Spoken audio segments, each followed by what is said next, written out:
Hi good morning. അപ്പോൾ നമ്മുടെ ഇന്നത്തെ റെസിപ്പി കണ്ടപ്പോൾ തന്നെ മനസ്സിലായിട്ടുണ്ടാവുമല്ലോ, ഒരു തോരനാണെന്നുള്ളത്. കൂടുതൽ പേർക്കും കറികളാണ് ഇഷ്ടം എന്ന് പറഞ്ഞിട്ട് ഞാൻ കഴിഞ്ഞ ദിവസം ഒരു വീഡിയോയിൽ പറഞ്ഞിരുന്നു. അപ്പോൾ ആ സ്നാക്കിൻ്റെ വീഡിയോയിൽ, നമ്മുടെ ഏത്തപ്പഴം സ്നാക്കിൻ്റെ വീഡിയോയിൽ, അപ്പോൾ അതിൽ കമൻറ്റ്സ് വന്നിരുന്നു, ചേച്ചി സ്നാക്ക് ഉണ്ടാക്കിക്കോളൂ, സ്നാക്സ് ഞങ്ങൾക്ക് ഇഷ്ടമാണെന്ന് പറഞ്ഞിട്ട്. അപ്പോൾ ഞാൻ സ്നാക്സും പ്ലാൻ ചെയ്യുന്നുണ്ട്.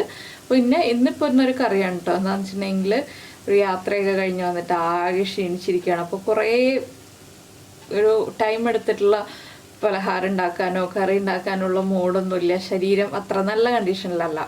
യാത്ര ചെയ്തതിൻ്റെ ഒരു ക്ഷീണമൊക്കെ ഉണ്ട്. അപ്പോൾ ഇന്നത്തെ നമ്മുടെ റെസിപ്പി പാവയ്ക്ക ക്യാരറ്റ് തോരനാണ്. പാവയ്ക്ക ക്യാരറ്റ് തോരൻ എന്ന് പറയുമ്പോൾ മുഖം ചുളിയണ്ട, കയ്പുണ്ടാവുമോ എന്നുള്ള ടെൻഷൻ വേണ്ട, കയ്പില്ലാത്ത രീതിയിൽ ചെയ്യാൻ വേണ്ടിയിട്ടാണ് നമ്മളിതിലേക്ക് ക്യാരറ്റ് ചേർക്കുന്നത്, സവോള ചേർക്കുന്നത്. അപ്പോൾ ഇതെല്ലാം ചേർത്തിട്ട് പാവയ്ക്ക തോരൻ ഉണ്ടാക്കുകയാണെങ്കിൽ നമുക്ക് പാവയ്ക്ക കയ്പില്ലാതെ കഴിക്കാം. പിന്നെ ഞാനിതിലേക്ക് ടിപ്സും പറഞ്ഞുതരാം പാവയ്ക്ക കയ്പില്ലാതെ കഴിക്കാനുള്ളത്. പിന്നെ ഇതിന് മുന്നേ ഞാൻ നേരത്തെ ചെയ്തിട്ടുണ്ടായിരുന്നു വീഡിയോ. പാവയ്ക്ക ഒട്ടും കയ്പില്ലാതാക്കാൻ വേണ്ടിയിട്ട് കുറച്ച് ഉപ്പ് തിരുമ്മിയിട്ട് നമ്മളൊരു 10 മിനിറ്റ് റെസ്റ്റ് ചെയ്യാൻ വയ്ക്കുക. അതിനുശേഷം പാവയ്ക്ക പിഴിഞ്ഞെടുക്കുകയാണെങ്കിൽ ഒട്ടും കയ്പില്ലാതെ നമുക്ക് കിട്ടും. അപ്പോൾ ആ രീതിയിൽ നിങ്ങൾക്ക് ചെയ്യാം. ഇതുപോലെ ഞാനിപ്പോൾ ചെയ്യുന്ന രീതിയിൽ നിങ്ങൾക്ക് ചെയ്യാം. അപ്പോൾ ഏത് രീതിയിൽ വേണമെങ്കിലും പാവയ്ക്ക എടുക്കാം കേട്ടോ. പാവയ്ക്ക മുറിച്ചിട്ട് ഡയറക്റ്റ് തന്നെ നമുക്ക് തോരനുണ്ടാക്കാം. ഇല്ലെങ്കിൽ ഉപ്പ് മിക്സ് ചെയ്ത് വെച്ച് 10 മിനിറ്റ് കഴിഞ്ഞ് ആ ഉപ്പ് പിഴിഞ്ഞ് കളഞ്ഞിട്ട് തോരനുണ്ടാക്കാം. അപ്പോൾ പിന്നെ ഉപ്പ് ചേർക്കുമ്പോൾ ശ്രദ്ധിക്കണം, ഉപ്പ് കൂടി പോരുത്. അപ്പോൾ നമുക്ക് എങ്ങനെയാണ് ഈ തോരൻ റെഡിയാക്കുന്നതെന്ന് നോക്കാം. നമുക്ക് നമ്മുടെ ഇൻഗ്രീഡിയൻസ് നോക്കാം. നമ്മളിപ്പോൾ ഒരു പാവയ്ക്ക ഇതുപോലെ ചെറുതായിട്ട് കനം കുറച്ച് മുറിച്ചെടുത്തിട്ടുണ്ട്. അതുപോലെ തന്നെ ഒരു ക്യാരറ്റും ചെറുതായിട്ട് മുറിച്ചെടുത്തിട്ടുണ്ട്. ഇതുപോലെ കനം കുറച്ച് മുറിക്കാട്ടോ. എന്താണെന്ന് വെച്ചാൽ നമ്മൾ വെള്ളം ഒഴിച്ചിട്ട് അധികം വേവിക്കുന്നില്ല, വെള്ളം തളിച്ചു കൊടുത്തിട്ടാണ് വേവിക്കുന്നത്. അതുകൊണ്ടാണ് കുറച്ച് ചെറുതായിട്ട് മുറിക്കാന്ന് പറഞ്ഞത്. പിന്നെ ഒരു സവോള എടുത്തിട്ടുണ്ട്. സവോളയ്ക്ക് ഓരോ ഉള്ളി ചേർക്കണം എന്നുണ്ടെങ്കിൽ ചേർക്കാം.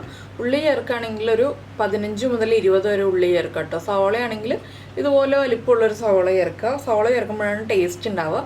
ആ ഒരു മധുരവും കൂടി കിട്ടുക. ക്യാരറ്റിൻ്റെ മധുരവും സവോളയുടെ മധുരവും എല്ലാം ചേർന്നിട്ട് നമുക്ക് പാവയ്ക്കയുടെ കയ്പറിയാതിരിക്കാൻ പറ്റും. പിന്നെ ഒരു 3/4 കപ്പ് തേങ്ങ ചിരവിയതെടുത്തിട്ടുണ്ട്. പിന്നെ 3 പച്ചമുളക് എടുത്തിട്ടുണ്ട്. അത് നമ്മുടെ എരിവനുസരിച്ച് എടുക്കാം. പിന്നെ കുറച്ച് കറിവേപ്പില. അപ്പോൾ ആദ്യം നമുക്ക് നമ്മുടെ കടുകൊക്കെ ഒന്ന് പൊട്ടിച്ചെടുക്കാം. അതിനുശേഷം ഇത് ചേർത്ത് കൊടുക്കാം.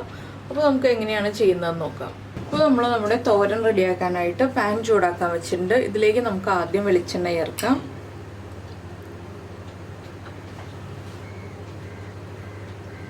കുറച്ച് വെളിച്ചെണ്ണ വേണം കേട്ടോ. എന്താണെന്ന് വെച്ചാൽ നമ്മൾ അധികം വെള്ളം ചേർക്കുന്നില്ലല്ലോ. ഇതിലേക്ക് നമുക്ക് കടുക് ചേർത്ത് കൊടുക്കാം. കടുകൊന്ന് പൊട്ടിത്തുടങ്ങട്ടെ. അപ്പോൾ നമ്മുടെ കടുക് പൊട്ടിത്തുടങ്ങിയിട്ടുണ്ട്. ഞാനിപ്പോൾ ഇതിലേക്ക് ജീരകം തേങ്ങയിൽ ഒതുക്കി ചേർക്കുന്നില്ല, അല്ലെങ്കിൽ ജീരകം പൊടി ചേർക്കാം നമുക്ക്. അപ്പോൾ ഇത് രണ്ടും ചേർക്കാത്തതുകൊണ്ട് ഞാൻ കുറച്ച് ജീരകം ചേർക്കുന്നുണ്ട്. ഒരു 1/4 ടീസ്പൂൺ നല്ല ജീരകം, നമ്മുടെ ക്യുമിൻ സീഡ്സ് ചേർത്ത് കൊടുക്കുന്നുണ്ട്. ഇത് ഓപ്ഷണലാണ് കേട്ടോ. ഇങ്ങനെ ചേർക്കണമെന്ന് നിർബന്ധമൊന്നുമില്ല. നമ്മൾ തേങ്ങ ഒതുക്കുന്നുണ്ടെങ്കിൽ തേങ്ങയിലേക്ക് ചേർത്താൽ മതി, അല്ലെങ്കിൽ ജീരകപ്പൊടി ഉണ്ടെങ്കിൽ ജീരകപ്പൊടി ചേർത്താലും മതി. ഇപ്പോൾ എൻ്റെ കയ്യിൽ രണ്ടും ഇല്ല, അതുകൊണ്ടാണ് ഞാനിപ്പോൾ ഈ രീതിയിൽ ചെയ്യുന്നത്. ഇതിലേക്ക് നമുക്കൊരു 3 വറ്റൽമുളക് ചേർക്കാം. അതുപോലെ തന്നെ നമ്മൾ കട്ട് ചെയ്ത് വെച്ചിരിക്കുന്ന സവോള ചേർക്കാം. ഇത് നമുക്ക് ജീരകത്തിൻ്റെ ഫ്ലേവർ കിട്ടുകയും ചെയ്യും, തോരൻ്റെ കറക്റ്റ് ടേസ്റ്റ് ആവുകയും ചെയ്യും. അതുകൊണ്ടാണ് ഇതുപോലെ ജീരകം ചേർത്ത് കൊടുത്തത്. ഇതിലേക്ക് ഇനി നമ്മൾ കട്ട് ചെയ്ത് വെച്ചിരിക്കുന്ന പാവയ്ക്കും പിന്നെ നമ്മൾ പച്ചമുളക് ഇതുപോലെ ചരിച്ച് കട്ട് ചെയ്തെടുത്തിട്ടുണ്ട്. ആ പച്ചമുളകും ചേർത്ത് കൊടുക്കാം. ഇതൊന്ന് കുക്കായി വന്ന് തുടങ്ങുമ്പോൾ നമുക്ക് ക്യാരറ്റ് ചേർത്ത് കൊടുക്കാം. ഇതൊന്ന് കുക്കായി വരട്ടെ. ഇതിലേക്ക് നമുക്ക് ഉപ്പ് ചേർക്കണം. ഇപ്പോൾ തന്നെ ഉപ്പ് ചേർക്കരുത് കേട്ടോ. ഒന്ന് പകുതി കുക്കായി വന്നു കഴിഞ്ഞിട്ട് ഉപ്പ് ചേർക്കാം. അപ്പോൾ നിങ്ങൾക്ക് തേങ്ങയിലേക്ക് ജീരകം, പച്ചമുളക്, അതുപോലെ തന്നെ കറിവേപ്പില ഇത്രയും ചേർത്തിട്ട് ഒന്ന് ഒതുക്കിയെടുക്കുക കേട്ടോ. അതിന് ശേഷം ചേർത്ത് കൊടുക്കുക ഇതിലേക്ക്. അങ്ങനെ ചേർത്താലും നല്ല ടേസ്റ്റ് തന്നെയാണ്. നമ്മൾ സാധാരണ നാടൻ രീതിയിൽ തോരൻ ചെയ്യുന്ന പോലെ തന്നെയാണ്.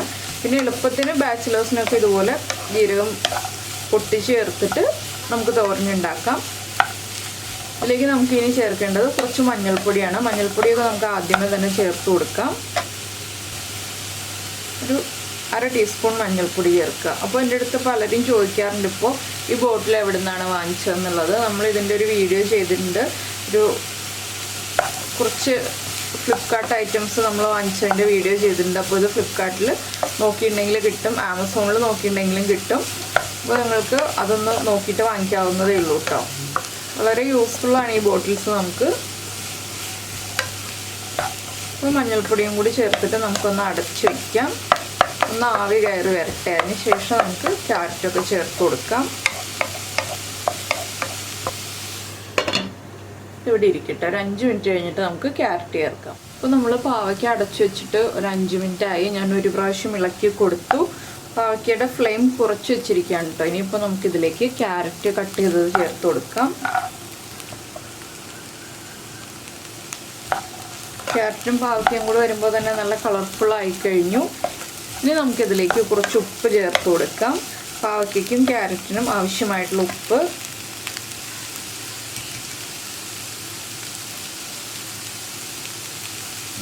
അതുപോലെ തന്നെ നമ്മുടെ കറിവേപ്പില.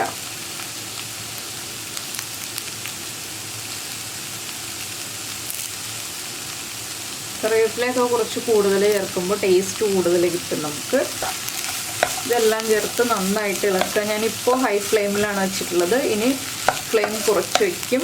ഇതിലേക്ക് കുറച്ച് വെള്ളം ചേർക്കാം കേട്ടോ. വളരെ കുറച്ച് വെള്ളം ചേർക്കുക. ഒരു 2 ടീസ്പൂൺ വെള്ളം ചേർത്തിട്ടുണ്ട്. ഫ്ലെയിം കുറച്ചു. ഇനി നന്നായിട്ടൊന്ന് ഇളക്കിയതിന് ശേഷം നമുക്ക് അടച്ചു വയ്ക്കാം.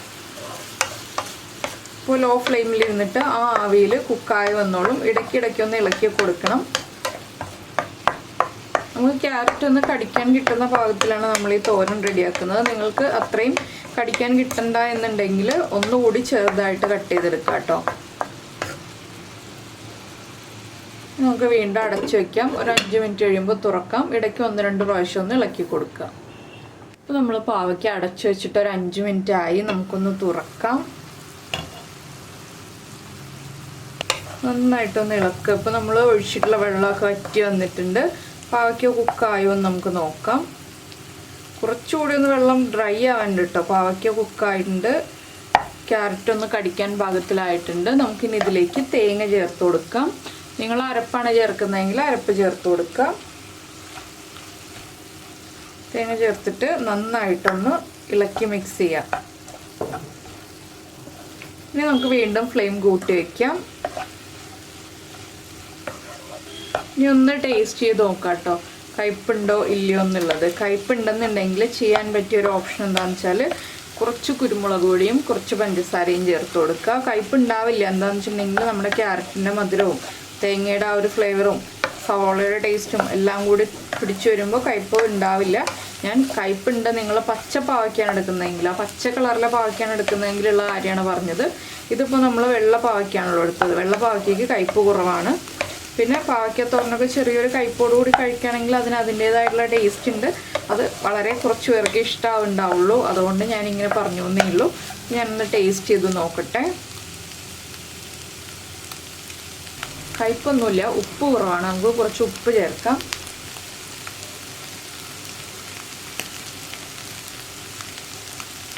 നമ്മൾ പാവയ്ക്ക് മുറിച്ചിട്ട് കുറേ സമയം വയ്ക്കുകയാണെങ്കിലാണ് കയ്പായി വരുള്ളൂ. ഇത് നമ്മൾ പാവയ്ക്ക് മുറിച്ചിട്ട് ഉടനെ തന്നെ തോരനാക്കുകയാണെങ്കിൽ കയ്പുണ്ടാവില്ല കേട്ടോ. ഉപ്പ് ചേർത്തിട്ട് നന്നായിട്ടൊന്ന് ഇളക്കി കൊടുക്കുക. ഇനി നമുക്കിതിലേക്ക് വേറെ ഒന്നും ചേർക്കാനില്ല. നമ്മുടെ തോരനൊന്ന് ഡ്രൈ ആയി വരുന്നത് വരെ ഒന്ന് ഇതുപോലെ ഒന്ന് സ്പ്രെഡ് ചെയ്തിടുക. അപ്പോൾ തോരൻ ഡ്രൈ ആയി വന്നു കഴിയുമ്പോൾ നമുക്ക് ഒരു സെർവിങ് ബൗളിലേക്ക് മാറ്റാം. ചൂടൊന്ന് കുറഞ്ഞു വരുമ്പോൾ കഴിക്കാം. നല്ല ചൂടോടെ കഴിക്കുന്നതിനേക്കാൾ ടേസ്റ്റ് ഒരു ഇളം ചൂടോടെ കഴിക്കുന്നതാണ്. അപ്പോൾ ഒന്ന് ഇടയ്ക്ക് ഇതുപോലെ ഒന്ന് ഇളക്കി കൊടുക്കാം കേട്ടോ. സ്പ്രെഡ് ചെയ്തിട്ടിട്ട് ഒന്ന് ഡ്രൈ ആയി വരാൻ. നമ്മൾ വെള്ളം തളിച്ചു കൊടുത്തതുകൊണ്ടാണ് ഇതുപോലെ ഡ്രൈ ആക്കി എടുക്കേണ്ടി വരുന്നത്. ഇല്ലെങ്കിൽ പാവയ്ക്ക ഇതിലും ചെറുതായിട്ട് നമ്മൾ വളരെ പൊടിയായിട്ട് മുറിച്ചെടുക്കുകയാണെന്നുണ്ടെങ്കിൽ ഇത്രയും സമയം പോലും എടുക്കില്ല കുക്കായി വരാനായിട്ട്. വളരെ ഈസി ആയിട്ടുള്ള തോരനല്ലേ, വളരെ എളുപ്പത്തിൽ ഉണ്ടാക്കാമല്ലോ. അധികം ഇൻഗ്രീഡിയൻസും വേണ്ട, അധിക സമയം വേണ്ട. നമുക്കിപ്പോൾ അരയ്ക്കണ്ട. തേങ്ങ ചിരവിയതുണ്ടെങ്കിൽ ഇപ്പോൾ വിദേശത്തൊക്കെയുള്ള ആളുകൾക്കാണെങ്കിൽ ഫ്രോസൺ തേങ്ങയായിരിക്കും കിട്ടുന്നത്. ആ തേങ്ങ ചേർത്താലും കുഴപ്പമൊന്നുമില്ല. ഡയറക്റ്റ് നമുക്ക് ആഡ് ചെയ്യാവുന്നതേ ഉള്ളൂ. തേങ്ങ ഒതുക്കിയെടുക്കുകയൊന്നും വേണ്ട. ബാച്ചിലേഴ്സിനാണെങ്കിലും തേങ്ങയൊക്കെ ഇപ്പോൾ നമുക്ക് റെഡിമെയ്ഡായിട്ട് കിട്ടുന്നതാണ്. ചിരവി പാക്കറ്റിലായിട്ട് അല്ലെങ്കിൽ ചെറിയ കണ്ടെയ്നേഴ്സിൽ കിട്ടുന്നതാണ്. അപ്പോൾ നമുക്ക് ആഡ് ചെയ്യാവുന്നതേ ഉള്ളൂ ഇതുപോലെ. പിന്നെ മുളക് പൊടിയുടെ എരിവ് വേണമെന്നുണ്ടെങ്കിൽ നിങ്ങൾക്ക് മഞ്ഞൾപ്പൊടി ചേർക്കുന്ന ആ ഒരു സ്റ്റേജിൽ തന്നെ മുളക് പൊടിയും കൂടി ചേർക്കാം. ഞാനിപ്പോൾ മുളക് പൊടി ചേർക്കാത്തത് എന്താണെന്ന് വെച്ചാൽ പച്ചമുളകിൻ്റെ എരിവ് ആവശ്യത്തിനുണ്ട്, അത് മതി. നമുക്കിപ്പോൾ കിട്ടുന്ന പച്ചമുളകിന് നല്ല എരിവുണ്ട് കേട്ടോ. ഇവിടെയൊക്കെ കിട്ടുന്ന പച്ചമുളകിന്. ഇപ്പോൾ കഴിഞ്ഞ ദിവസം ഞാനൊരു കാര്യം ചെയ്തു. ഇപ്പോൾ എന്താണെന്ന് വെച്ചാൽ നമ്മളെ തേങ്ങാ ചട്നി ഉണ്ടാക്കി ഇഡ്ഡലിക്ക്, അപ്പോൾ പച്ചമുളക് കൂടുതലായിപ്പോയി ചേർത്തത്. ഞാനതിലേക്ക് കുറച്ച് പഞ്ചസാര ചേർത്തു. അപ്പോൾ ടേസ്റ്റ് കുറച്ച് വ്യത്യാസം വന്നു കേട്ടോ, അത്ര ടേസ്റ്റ് ഇല്ല. അപ്പോൾ തേങ്ങാ ചട്നിയിൽ പഞ്ചസാര ചേർത്താൽ പെർഫെക്റ്റ് ആവില്ല എന്ന് എനിക്ക് മനസ്സിലായി. അപ്പോൾ ആ ഒരു പച്ചമുളകിൻ്റെ എരിവ് കൂടുതലായതുകൊണ്ടാണ് ഞാൻ അങ്ങനെ ഒരു അബദ്ധം കാണിച്ചത്. അപ്പോൾ അതുപോലെ നിങ്ങളാരും ചെയ്യരുത് കേട്ടോ. തേങ്ങ ചട്നിയിൽ പഞ്ചസാര ചേർത്തിട്ട് അത്ര ടേസ്റ്റ് ഉണ്ടാവില്ല. പക്ഷെ നമ്മുടെ ടൊമാറ്റോ ചട്നിയിലാണെങ്കിൽ പഞ്ചസാര ചേർത്താലേ ടേസ്റ്റ് വരുള്ളൂ. അപ്പോൾ ഇതാ തോരൻ നന്നായിട്ട് ഡ്രൈ ആയി വരുന്നുണ്ട്. അപ്പോൾ ഈ ഒരു റെസിപ്പി നിങ്ങൾക്ക് എല്ലാവർക്കും ഇഷ്ടമായി എന്നുണ്ടെങ്കിൽ നമ്മുടെ വീഡിയോയുടെ താഴെ കമൻറ്റ് ചെയ്യുക കേട്ടോ. അതുപോലെ തന്നെ ലൈക്ക് ചെയ്യാനും മറന്നു പോരുത്. കുറേ പേര് ലൈക്ക് ചെയ്യുന്നുണ്ട്, കുറേ പേര് ലൈക്ക് ചെയ്യുന്നില്ല. അപ്പോൾ ഒന്ന് ആ ലൈക്ക് ബട്ടണും കൂടെ ഒന്ന് പ്രസ് ചെയ്തേക്കണേ. പിന്നെ നമ്മുടെ ചാനൽ ആദ്യമായിട്ട് കാണുകയാണെങ്കിൽ നമ്മുടെ വീഡിയോ പ്രസൻറ്റ് ചെയ്യുന്ന രീതിയൊക്കെ ഇഷ്ടമായിരുന്നുണ്ടെങ്കിൽ നമ്മുടെ ചാനലൊന്ന് സബ്സ്ക്രൈബ് ചെയ്യണേ. സബ്സ്ക്രൈബ് ചെയ്യുന്നതിന് ഈ വീഡിയോയുടെ താഴെയുള്ള റെഡ് സബ്സ്ക്രൈബ് ബട്ടൺ ഒന്ന് ക്ലിക്ക് ചെയ്യുക. അതിൻ്റെ റൈറ്റ് സൈഡിൽ കാണുന്ന ബെല്ലൈക്കണും കൂടി ക്ലിക്ക് ചെയ്യുക. അപ്പോൾ ഓൾ എന്ന് പറഞ്ഞിട്ടൊരു ഓപ്ഷൻ കാണാൻ പറ്റും. ആ ഓളും കൂടി പ്രസ് ചെയ്തിട്ടുണ്ടെങ്കിൽ ഞാൻ എപ്പോഴും വീഡിയോ അപ്ലോഡ് ചെയ്യുമ്പോൾ നിങ്ങൾക്ക് നോട്ടിഫിക്കേഷൻ വരും.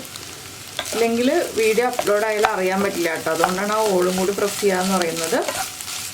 അപ്പോൾ കണ്ടോ, നമ്മുടെ തോരൻ ഒരുവിധം നന്നായിട്ട് തന്നെ ഡ്രൈ ആയി വരുന്നുണ്ട്. ഇനി ഇത് ഇരുന്ന് കഴിയുമ്പോൾ വീണ്ടും ഡ്രൈ ആയി വരും.